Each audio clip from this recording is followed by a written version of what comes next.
Greetings friends and fellow aliens, and thank you for tuning into this video. My name is David, I'm an INFJ, I am an author, obviously I do stuff on YouTube, and today I have a question for you, and I want to know your thoughts on letting go. If you are an INFJ and you've ever had a hard time letting go of something or someone or some abstract feeling of some kind, then I'm curious to know how you went about it and what your experience was like. So please watch, and then when I've gone through some of the things that I'm kind of musing about, leave a comment and let me know what it is like for you letting go. And I'm hoping in a healthy way of letting go of something so you are able to move on and to move forward and to focus on your life. Before we begin, listen, I'm a self-published author, and I know you guys see this on the video all the time. I have to do it. It's my book, right? The Caretaker is available on Amazon. It's got over 100 5-star reviews. This is a supernatural fiction book, and the story that I wrote in there is very meaningful. It has a lot of deep connection to me personally. It is about somebody who is an INFJ, who's an unhealthy INFJ, and comes into possession of a very supernatural kind of artifact and is trying to uncover everything about himself and his life and his interactions with people. Send me a message. Let me know what you liked about it. I love talking about that kind of stuff, especially with people that are really interested readers. So please, pretty please, consider picking up the book to support this channel. If you don't want to do that, if you're not into the reading thing, it's totally cool. Watch the ads, or just down below, there's a link to my Venmo if you just want to buy me a cup of coffee. That would be fantastic, and I would greatly appreciate it because caffeine courses through my veins. So to the topic at hand, and letting go. So I tend to mean this in terms of a person or of a personal relationship that has gone sour, or that has gotten to a point where you know that in order to move forward, in order to be a healthy person, you've got to be able to say, listen, that happened. It is what it is. I've got to do me, and I've got to focus on what's in front. I think as INFJs, we tend to have trouble letting go. And I want to blame it all on extroverted feelings. Certainly that has a handle in that has a hand in all of this. But that's my gut reaction is, oh, this is just like an extroverted feeling thing. I don't want to upset anybody. I've upset this person. If I cut contact or if I can't let go, so on and so forth. But it's not about that. In my situation, and in my case, I'm talking about something that is a very close personal circumstance that I'm going through right now. Now listen, the last few years of my life have been really rocky. I didn't understand grief. I didn't understand anxiety. I never experienced a panic attack. And all of these things became very new to me only about 3 years ago. I'm a 46-year-old man, okay? I know I look younger, and thank you. I try. My girl gets me moisturizing and stuff. Though I need to do it more often, it's fine. In the last 3 years, I went from having a house and being in a relationship to that relationship ending in divorce, that house being sold, my brother passing away, the pandemic hit, I wrote and finished a book, then I got word that my father had cancer, and then he passed away, and then I moved, and just everything all at once. It was just like this perfect storm in the last 3 years. If any possible huge change I could have seems to have occurred within that time. Like, my head is still spinning from all of these things, and it's very difficult. What happened in my situation was somebody that I was very close to for more than 20 years, who said to me when I was going through these things and when I was looking to make a change, in particular make a move, it said very plainly. I don't know what you're going through, but I support what your decision is, and I'll support you, always. But I want you to really think about what you're doing, and so on and so forth, which I did. I mean, I'm an INFJ, man. I overthink everything all the time. This is what I do. I think. I just think. In a few short months, it went from those words that were apprehensive, but at least I got your back, to absolute anger and essentially cut contact. And so when I was in the midst of, it was shortly after my father passed, it was trying to wrap up the sale of a home, and it was relocating 3 hours away from where I had set some roots down.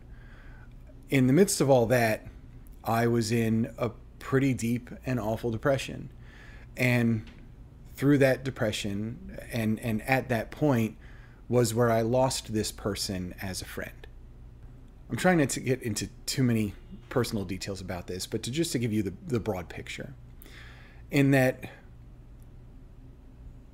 person let go of me because I was, at that point, too much. My depression, my anxieties, everything that I was going through was too much. And they didn't agree with what I was feeling or thinking, I suppose. And that's your right. You have a right to not agree with somebody. That's totally fair, and I'm okay with that. That friendship was cut off when I was truly at my most lost, alone, and one of the darkest periods that I've had in a couple of years. Now, it's been a year since that occurred, and it still hurts, and it still cuts, and it still stings. As an INFJ, I know that my intuition is very forward-thinking, and I know that it's looking at my past experiences as all of those different patterns and fitting those puzzle pieces together. And it is getting me focused on what's forward and what's in my future, for sure. I'm always thinking about the next step, what I want to achieve, and those kinds of things. That is ever present in my mind. But this combination of NI with FE and that critical parent, which I talked about in a prior video, I'll link it up here, which is your FI, knowing that I've somehow disappointed somebody, knowing that that period of my life is over, it is very difficult not to be triggered by the tiniest things that remind me of that person, that remind me of the good times and the good aspects of the relationship that we had, that they have let go of.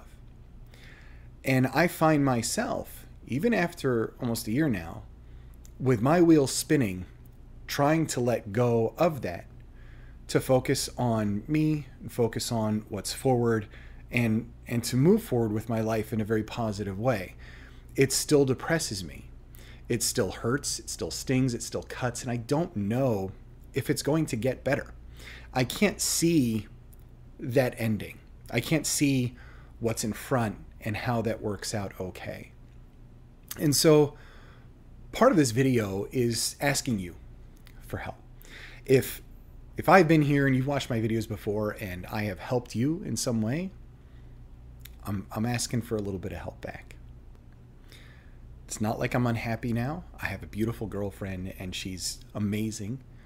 I have a home and a good spot, though I am looking at relocating. As much as I hate to, I've got to start buckling down, selling a couple things, saving some cash, because I'm looking to move to a place that's just going to be a little bit more comfortable, maybe a few minutes away, and trying to get that worked out. And there are still changes in these things going on, but this particular aspect, this letting go of a person that has already let go of me, is something that I find myself having a lot of difficulty with. I have difficulty with the triggers that happen because of it. I have difficulty with the circumstances around it. I have just a very hard time with that. And I'm really trying to put it in its proper perspective. And I mean, listen, we have 3 periods of time that we exist in. You exist in the past, you exist in the present, you exist in the future. When you dwell on the past, that tends to bring you depression. That's the road I most don't want to go down again, because that's really hard. When you focus on the future, a lot of times, that can bring you anxiety because there's so much unknown. The more stability you have, the better that is, and the more tempered that anxiety is. So the more sure I am of a relationship that I'm in, the more sure I am of a job that I have or whatever else, the less that anxiety hits. But speaking from the present moment, right now, speaking to you, backwards is depression, forwards is anxiety. And I know that focusing on that present moment is what's most important. And I think it's most important for all of us, because this is the one that alters our path, right? We've had all sorts of zigzags in our life. We've made decisions that have been correct or incorrect or what have you, and it has set our trajectory in a certain direction. And that's the direction that we're going. And if we freeze the present moment, we're going to travel in that line, and it's never going to divert. Our present moment is the only opportunity that we have to change the sails just a little bit, so to speak, and to change our course. And so every moment is very, very important. And it's difficult to really focus on that a lot of times when something in the past still hurts really bad. And you feel like still negatively affects your decision making in the moment to make it difficult to move forward in the way that's best for you. So what are your thoughts on this? I'm really curious to hear from you. Have you been in a situation where you've had to let go of someone or something?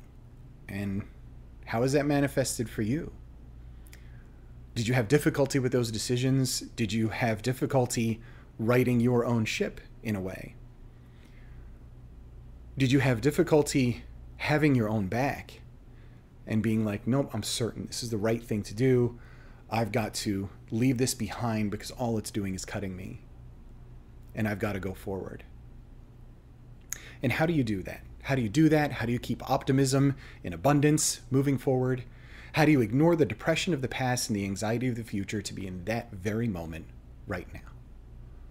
I'm really curious to hear your thoughts. And I appreciate you letting me vent a little bit about some of the things that I'm going through.